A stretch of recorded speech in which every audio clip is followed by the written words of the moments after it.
Hamas के राजनीतिक प्रमुख इस्माइल हानिया और बेरूत में लेबनानी आतंकवादी समूह हिजबुल्लाह के एक प्रमुख कमांडर की हत्या के बाद मध्य पूर्व में तनाव बरकरार है।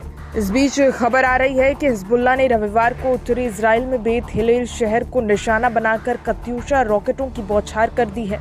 ईरान का लगातार समर्थन हासिल करने वाले इस आतंकवादी समूह ने कहा है कि ये हमला फिलिस्तीनी लोगों के प्रति एकजुटता दिखाने के इरादे के साथ किए गए हैं। हिजबुल्लाह के अनुसार बेत हिलेल पर रॉकेट हमला लेबनान के केफर केला और डेयर सिरियाने शहरों पर इजरायली हमलों का सीधा जवाब था।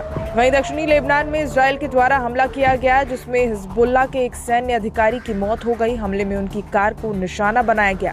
सैन्य सूत्रों ने नाम न छापने की शर्त पर कहा कि एक इजरायली ड्रोन ने दक्षिण पश्चिमी नगरपालिका बाजुरी में मुख्य सड़क पर यात्रा कर रही एक कार पर 3 एयर टू ग्राउंड मिसाइलें दागी, जिसके चलते चालक की मौत हो गई। गौरतलब है कि हिजबुल्लाह ने इजराइल पर इस खतरनाक हमले का कबूलनामा भी पेश किया है। ईरान समर्थित समूह ने कहा कि उसने रविवार को इजराइल पर दर्जनों कत्यूशा रॉकेट लॉन्च किए थे।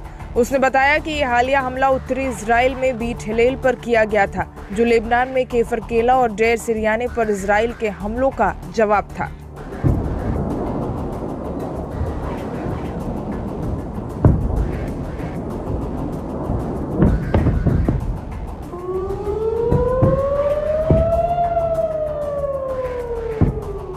हिजबुल्लाह ने इजराइल पर रॉकेट दागने पर बयान जारी करते हुए बताया कि गजा पट्टी पे हमारे दृढ़ फिलिस्तीनी लोगों के समर्थन में और उनके बहादुर और सम्मानजनक प्रतिरोध के समर्थन में और स्थिर दक्षिणी गांव और सुरक्षित घरों पर इजरायली दुश्मन के हमलों के जवाब में, विशेष रूप से काफर किला और दीर के गांव को निशाना बनाने वाले हमलों के जवाब में सीरियन और घायल नागरिकों के अलावा इस्लामिक प्रतिरोध ने बेत हिलेल की नई बस्ती को अपने अग्नि कार्यक्रम में शामिल किया और पहली बार दर्जनों कत्यूशा रॉकेटों से उस पर बमबारी की।